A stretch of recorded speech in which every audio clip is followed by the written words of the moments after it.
दौरे हाजिर के तरक्की याफ्ता निज़ाम तालीम बिलवास्ता या बिलावास्ता मुअल्लिम आज़म के तदरीसी उसूलों पर मबनी है। आइए चंद चुनिंदा पारों पर नज़र डालते हैं।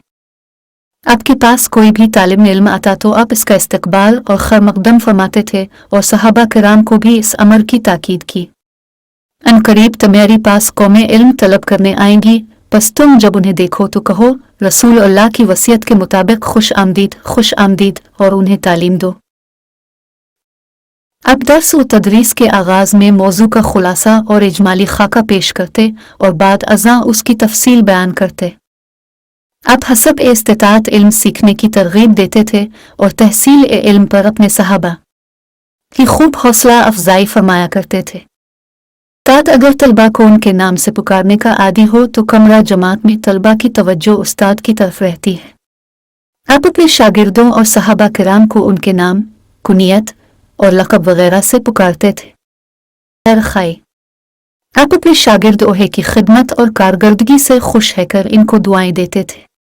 हज़रत अमीर मुआविया, हज़रत अनस बिन मालिक, हज़रत अब्दुल्ला बिन अब्बास और हज़रत जाबिर समेत कई सहाबा किराम हैं जिनको अपने इल्म, हिदायत, रहमत और बरकत की दुआ दी। हिस्ने गुफ्तार अब बात खूब वजाहत और मुखातिब की ज़हनी सतह के मुताबिक समझाया करते थे। मुख्तसर, जामे और ठहराव वाली गुफ्तगू फरमाते थे। हज़रत आयशा सिद्दीक़ा इरशाद फरमाती हैं, रसूल अल्लाह की गुफ्तार जुदा जुदा होती थी, हर सुनने वाला इसको समझता था।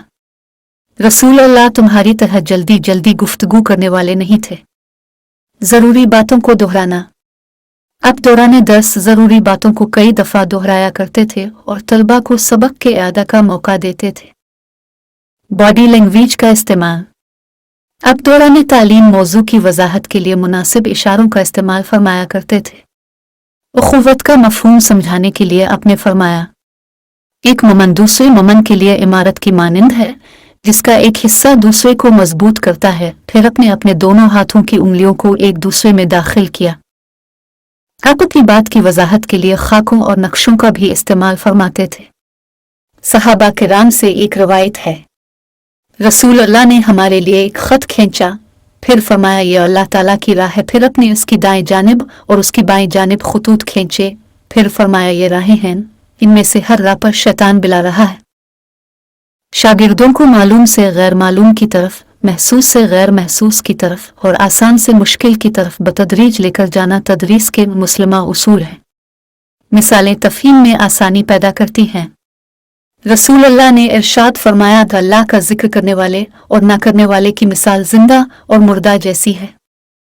मौजू से मुताल्लिक अपने शागिर्दों से सवालात करते थे ताकि उनकी दिलचस्पी और तवज्जो बढ़े। अपने सहाबा किराम को दौरान दर्स न सिर्फ सवालात पूछने की इजाज़त दे रखी थी बल्कि अच्छे और उम्दा सवालात पर तारीफ और हौसला अफजाई भी फरमाते थे।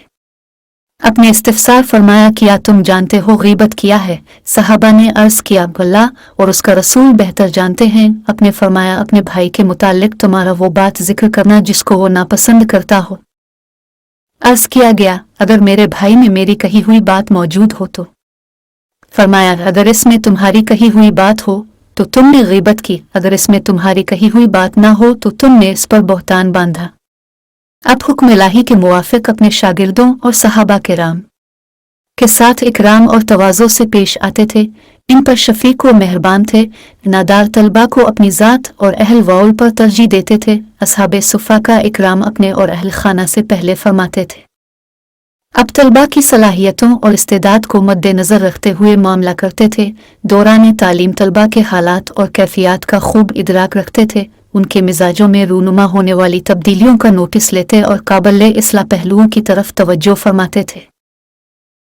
अब अपनी तलबा की खबरगिरी करते और उनकी गैर हाजिरी पर पूछ गुछ फरमाते थे। सबब और खैरियत दरियाफ्त करते, उसे इज्तिनाब। अब दौरान दर्स व तदरीस काबिल शर्म बातों का इशारतन जिक्र करते थे, लेकिन ज़रूरी बातों की तालीम में शर्मा नहीं करते थे। आप कभी भी हर बात और हर चीज़ का इल्म रखने के दावेदार नहीं रहे हैं। तलबा के लिए आसानियां पैदा करना। आपका इरशाद है, बेशक अल्लाह ने मुझे लोगों पर सख्ती करने वाला एब चीन बनाकर नहीं बल्कि मुझे आसानी करने वाला मुअल्लिम बनाकर भेजा है।